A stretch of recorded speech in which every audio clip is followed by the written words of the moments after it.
Hey, how's it going guys? And welcome back.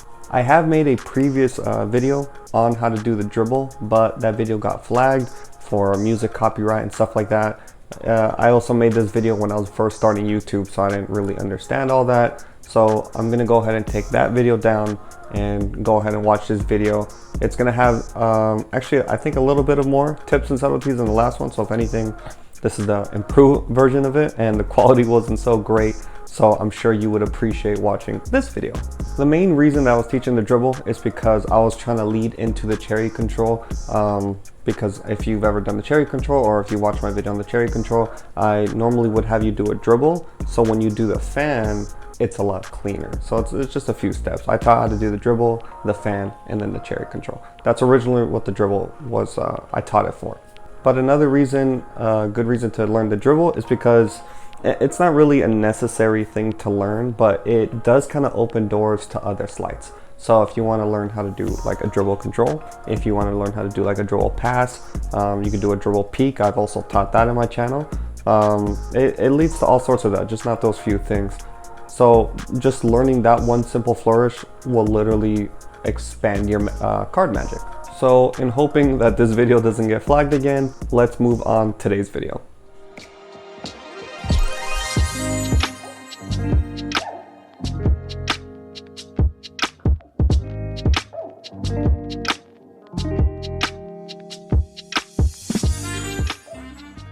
If you are not aware on what the dribble looks like, it essentially just looks like that.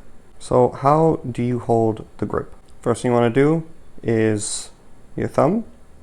You want to put your thumb here, and then these three fingers, kind of like this. As you can see, they're not straight forward like that. They are at an angle, right, to hold the deck.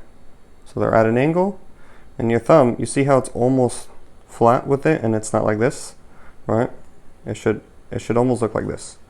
So three fingers, thumb in the back. Now your index finger can either be curled or just kind of straight, right? I like to do it straight and apply pressure like that.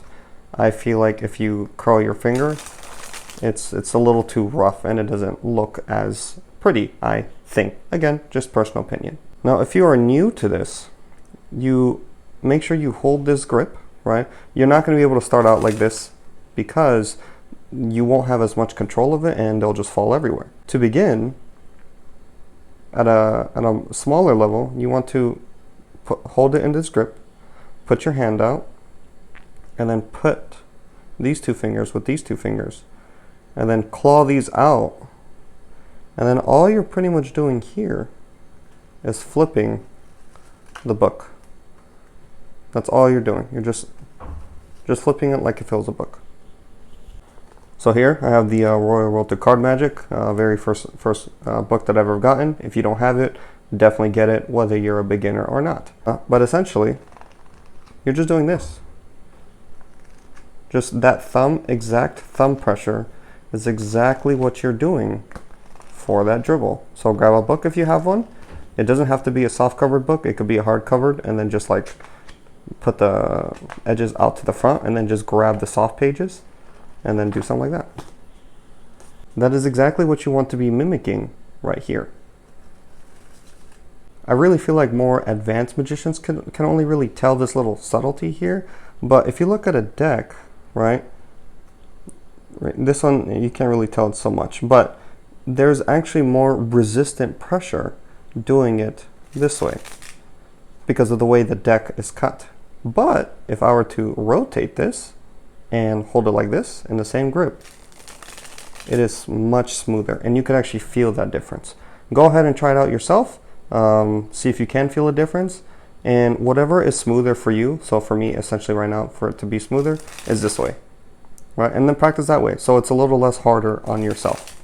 Obviously, when you start getting it and you have it down, you should be able to do it both sides, and then that would be able to, you'd actually be able to do selections and stuff like that. Once you start having this down, right, the goal here is to get one card at a time. You should just be able to feel every single card. That's essentially what you're doing. But once you have that down, you can start working just a little bit higher. So claw your fingers and kind of hand down, so when it falls into this little cradle, right? If you've ever learned how to do the spring, it's almost the same thing. So from here, just start small. Just start really small.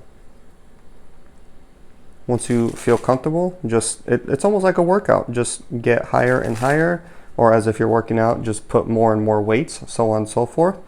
So it's the same thing here. Just start low, then maybe a little bit higher, right? Put your hand a little bit more down, and then work higher and higher. You as the dribble, you don't really have to do it like this, or else you're gonna start getting into the anaconda.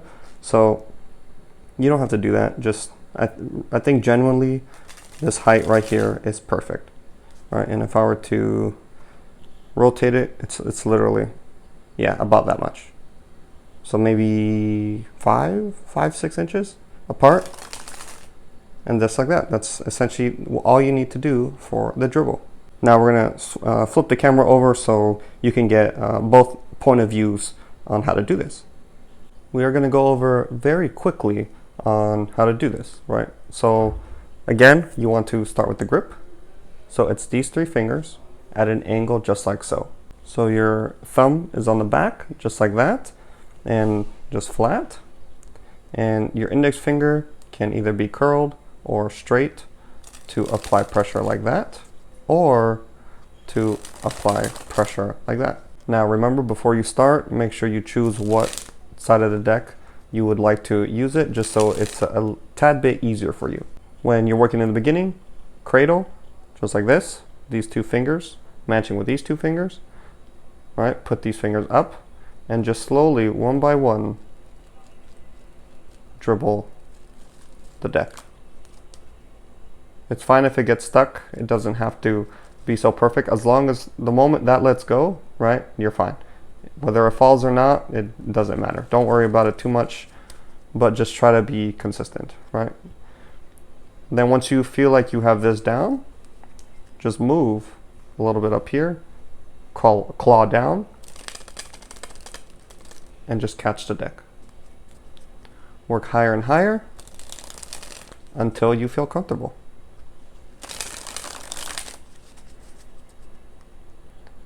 This right here may be a little bit too high, although it's doable, but here's generally where I would recommend, just like about here, 5 to 6 inches apart. Hopefully you enjoyed today's video. Hopefully you learned a lot using the dribble, and I really hope that you use it to expand your card magic.